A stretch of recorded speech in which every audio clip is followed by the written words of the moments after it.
بسم اللہ الرحمن الرحیم۔ صحیح مسلم مقدمۃ الکتاب، حدیث نمبر 0۔ شروع سب سے زیادہ رحم کرنے والے، ہمیشہ مہربانی کرنے والے اللہ کے نام سے۔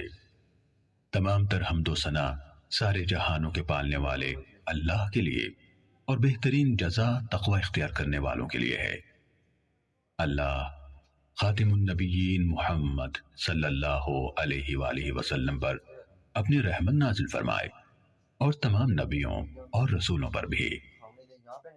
اس کے بعد اللہ آپ پر رحم فرمائے۔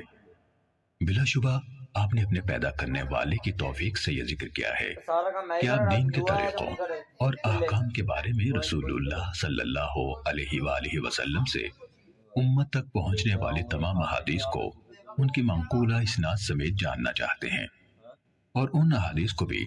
جو ثواب اور عذاب، رغبت دلانے اور ڈرانے اور ان جیسی دوسری چیزوں کے بارے میں ہیں، اور اہل علم نے ایک دوسرے سے لی اور پہنچائیں۔ اللہ آپ کی رہنمائی فرمائے۔ آپ چاہتے ہیں کہ یہ تمام احادیث شمار کر کے مجموعی کی شکل میں آپ کی دسترس میں لائی جائیں۔ آپ نے مجھ سے یہ مطالبہ کیا ہے کہ میں ان احادیث کو زیادہ تکرار کے بغیر آپ کے لیے ایک تعریف کی شکل میں ملخص کر دوں، کیونکہ آپ سمجھتے ہیں کہ یہ تکرار ان احادیث کو اچھی طرح سمجھنے اور ان سے استنباط کرنے میں آپ کے لیے رکاوٹ کا باعث بنے گا، جو کہ آپ کا اصل مقصد ہے۔ اللہ آپ کو عزت دے۔ آپ نے جس چیز کا مجھ سے مطالبہ کیا ہے، جب میں نے اس کے اور اس سے حاصل ہونے والے ثمرات کے بارے میں غور و فکر کی طرف رجوع کیا تو مجھے یقین ہو گیا کہ انشاءاللہ اس کے نتائج قابل تعریف اور فوائد یقینی ہوں گے۔ اور جب آپ نے مجھ سے اس کام کی زحمت اٹھانے کا مطالبہ کیا تو مجھے یقین ہو گیا کہ اگر مجھے اس کی توفیق ملے اور اللہ کی طرف سے اس کے مکمل ہونے کا فیصلہ ہوا تو پہلا شخص جسے دوسرے لوگوں سے قبل اس سے خاص طور پر فائدہ ہوگا وہ میں خود ہوں گا۔ اس کی وجوہات اتنی زیادہ ہیں کہ ان کا ذکر طوالت کا باعث ہوگا۔ البتہ اس کا خلاصہ یہ ہے کہ ان خصوصیات کے حامل کم احادیث کو محفوظ رکھنا اور ان میں اچھی طرح مہارت حاصل کرنا انسان کے لیے کثیر احادیث کو سنبھالنے کی خصوصاً عوام میں سے ایک ایسے شخص کے لیے اس وقت تک ان میں سے صحیح اور ضعیف کے بارے میں بھی امتیاز نہیں کر سکتا جب تک کوئی دوسرا اسے اس فرق سے آگاہ نہ کرے۔ جب معاملہ اسی طرح ہے جیسے ہم نے بیان کیا تو کم تعداد میں صحیح احادیث چن لینا کثیر تعداد میں ضعیف احادیث کو جمع کرنے سے کہیں بہتر ہے۔ یہ بات اپنی جگہ درست ہے کہ بہت سی احادیث کو اکٹھا کرنے اور مقرر احادیث کو جمع کرنے کے بھی کچھ فوائد ہیں، خصوصاً ان لوگوں کے لیے جنہیں اس علم میں کسی قدر شعور اور اسباب و علت کی معرفت سے نوازا گیا ہے۔ اللہ کی مشیت سے ایسا انسان ان خصوصیات کی وجہ سے جو اسے عطا کی گئی ہیں کثیر احادیث کے مجموعے سے فائدہ حاصل کر سکتا ہے۔ لیکن جہاں تک عوام الناس کا تعلق ہے جو شعور و معرفت رکھنے والے خواص سے مختلف ہیں، وہ کم احادیث کی معرفت سے بھی عاجز ہے، تو ان کے لیے کثیر احادیث کے حصول میں کوئی فائدہ نہیں۔ پھر آپ نے جس کتاب کا مطالبہ کیا ہم انشاءاللہ اس التزام کے ساتھ اس کی تخریج مختلف پہلوؤں سے اس کی وضاحت اور تالیف کا آغاز کرتے ہیں، جس کا میں آپ کے سامنے ذکر کرنے لگا ہوں، اور وہ یہ ہے کہ ہم ان تمام احادیث کو لیں گے جو سنداً نبی اکرم صلی اللہ علیہ وآلہ وسلم سے بیان کی گئی، اور تکرار کے بغیر انہیں 3 اقسام اور بیان کرنے والے لوگوں کے 3 طبقوں کے مطابق تقسیم کریں گے، الا یہ کہ کوئی ایسا مقام آ جائے جہاں کسی حدیث کو دوبارہ ذکر کیے بغیر چارہ نہ ہو، مثلا اس میں کوئی معنی زیادہ ہو یا کوئی سند ایسی ہو جو کسی علت یا سبب کے بنا پر دوسری سند کے پہلو بپہلو آئی ہو، کیونکہ حدیث میں ایک زائد معنی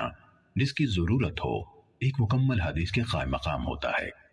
اس لیے ایسی حدیث کو جس میں ہمارا بیان کردہ کوئی معنوی اضافہ پایا جاتا ہے دوبارہ لائے بغیر چارہ نہیں،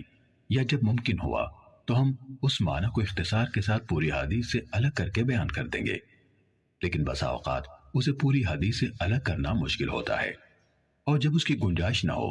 تو اسے اصل شکل میں دوبارہ بیان کرنا زیادہ محفوظ ہوتا ہے۔ البتہ جہاں ہمارے لیے اسے مکمل طور پر دہرانے سے بچنا ممکن ہوگا اور کامل شکل میں ہمیں اس کی ضرورت نہ ہوگی تو ہم انشاءاللہ اس سے اجتناب کریں گے۔ جہاں تک پہلی قسم کا تعلق ہے، اس میں ہم یہ کوشش کریں گے کہ انہی احادیث کو ترجیح دیں جو دوسری احادیث کی نسبت فنی خامیوں سے زیادہ محفوظ اور زیادہ پاک ہوں، یعنی ان کے ناقلین یعنی راوی نقل حدیث میں صحت اور ثقاہت رکھنے والے ہوں، ان کی روایت میں شدید اختلاف پایا جائے، نہ الفاظ و معنی کو بہت برے طریقے سے غلط ملت کیا گیا ہو، جس طرح کہ بہت سے حدیث بیان کرنے والوں میں پایا گیا ہے، اور ان کی روایت میں یہ چیز واضح ہو چکی ہے۔ جب ہم اس قسم کے ثقہ لوگوں سے مرویات کا احاطہ کر لیں گے تو بعد ازیں ایسی روایت لائیں گے جن کی سندوں میں کوئی ایسے راوی موجود ہوں گے جو طبقہ اولا جیسے راویوں کے حفظ و اتقان سے متصف نہیں، لیکن وہ بھی انہی میں سے ہیں،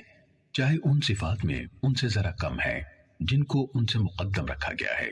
لیکن عفت، صدق اور علم سے شغف رکھنے جیسی صفات ان میں عام ہوں، جس طرح عطا بن صائب، یزید بن ابی زیاد، لیث بن ابی سلیم اور ان کی طرح کے دیگر حاملین آثار اور ناقلین اخبار ہیں۔ یہ حضرات اگرچہ اہل علم کے ہاں علم اور عفت جیسی صفات میں معروف ہیں، لیکن ان کے ہم عصر لوگوں میں سے بعض دیگر حضرات ایسے ہیں جو اتقان اور روایت کی صحت کے معاملے میں اپنے مقام اور مرتبے کے اعتبار سے ان سے افضل ہیں۔ اس کی وجہ یہ ہے کہ اہل علم کے ہاں یہ حفظ و اتقان ایک بہت اونچا مرتبہ اور ایک اعلیٰ ترین صفت ہے۔ آپ دیکھتے نہیں کہ ان تینوں حضرات یعنی عطا، یزید اور لیث جن کا ہم نے ابھی نام لیا، ان کا موازنہ حدیث کے حفظ و اتقان میں منصور بن معتمر، سلیمان اعمش اور اسماعیل بن ابی خالد سے کریں تو انہیں آپ ان حضرات سے خاصے فاصلے پر پائیں گے، یہ ان کے قریب بھی نہیں آ پاتے۔ ماہرین علم حدیث کو اس بارے میں کوئی شک نہیں کہ منصور، اعمش اور اسماعیل کے ہاں حفظ کی صحت اور حدیث بیان کرنے میں مہارت کی جو صفات فراوان اہل علم کو نظر آتی ہیں، ان کے نزدیک وہ عطا، یزید اور لیث کے ہاں اس طرح معروف نہیں۔ اگر آپ دیگر ہمسروں کے درمیان موازنہ کریں تو بھی یہی ماجرا سامنے آتا ہے۔ مثلا آپ ابن عون اور ایوب سختیانی کا موازنہ عوف بن ابی جمیلہ اور اشعث حمرانی سے کریں، یہ دونوں بھی اسی طرح حسن بصری اور ابن سیرین کے شاگرد ہیں جس طرح ابن عون اور ایوب ان کے شاگرد ہیں، لیکن ان دونوں کے درمیان کمال فضل اور صحت نقل کے اعتبار سے بہت بڑا فاصلہ پایا جاتا ہے۔ عوف اور اشعث بھی اگرچہ اہل علم کے ہاں صدق و امانت سے ہٹے ہوئے نہیں مانے جاتے، لیکن جہاں تک مرتبے کا تعلق ہے تو اہل علم کے ہاں حقیقت وہی ہے جو ہم نے بیان کی۔ ہم نے نام ذکر کر کے مثال اس لیے دی ہے تاکہ اس شخص کے لیے جو اہل علم کے ہاں حاملین حدیث کے درجے کے طریقے سے ناواقف ہے، یہ مثال ایسا واضح نشان ثابت ہو جس کے ذریعے سے وہ مکمل واقفیت حاصل کر لے اور اونچا درجہ رکھنے والے کو اس کے مرتبے سے گھٹائے اور نہ کم درجے والے کو اس کے مرتبے سے بڑھائے، ہر ایک کو اس کا حق دے اور اس کے مرتبے پر رکھے۔ حضرت عائشہ صدیقہ رضی اللہ تعالیٰ عنہ سے روایت بیان کی گئی، انہوں نے کہا ہمیں رسول اللہ صلی اللہ علیہ وآلہ وسلم نے حکم دیا تھا کہ ہم لوگوں کو ان کے مرتبوں پر رکھیں۔ اس کے ساتھ ہی اللہ کا حکم جو قرآن نے بیان فرمایا،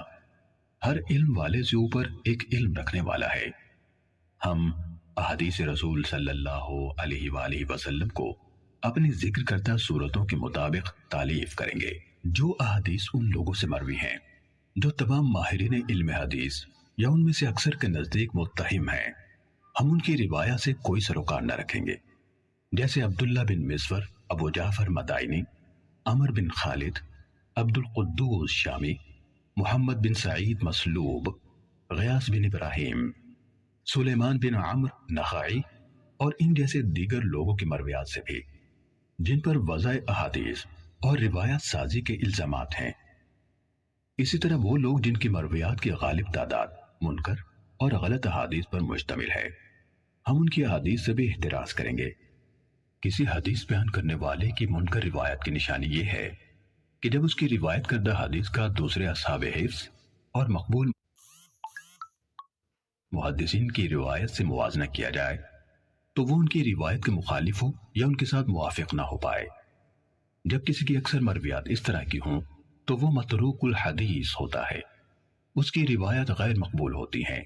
یعنی اجتہاد و استنباط کے لیے استعمال نہیں ہوتی۔ اس قسم کے راویان حدیث میں عبداللہ بن محرر، یحییٰ بن ابی انیسہ، جراح بن منہال ابو عطوف، عباد بن کثیر، حسین بن عبداللہ بن زبیرہ، عمر بن صہبان اور اس طرح کے دیگر منکر روایت بیان کرنے والے لوگ شامل ہیں۔ ہم ان کی روایت کا رخ نہیں کرتے، نہ ان روایات سے کوئی سروکار ہی رکھتے ہیں، کیونکہ حدیث میں متفرد راوی کی روایت قبول کرنے کے متعلق اہل علم کا معروف مذہب اور ان کا فیصلہ یہ ہے کہ اگر وہ راوی عام طور پر اہل علم و حفظ ثقات کی موافقت کرتا ہے اور اس نے گہرائی میں جا کر ان کی موافقت کی ہے تو ایسی صورت میں اگر وہ متفرد کوئی ایسا اضافہ بیان کرتا ہے جو اس کے دوسرے ہم مکتبوں کے ہاں نہیں ہے تو اس کا یہ اضافہ محدثین کے ہاں قبول کیا جائے گا، لیکن اس حدیث بیان کرنے والے کو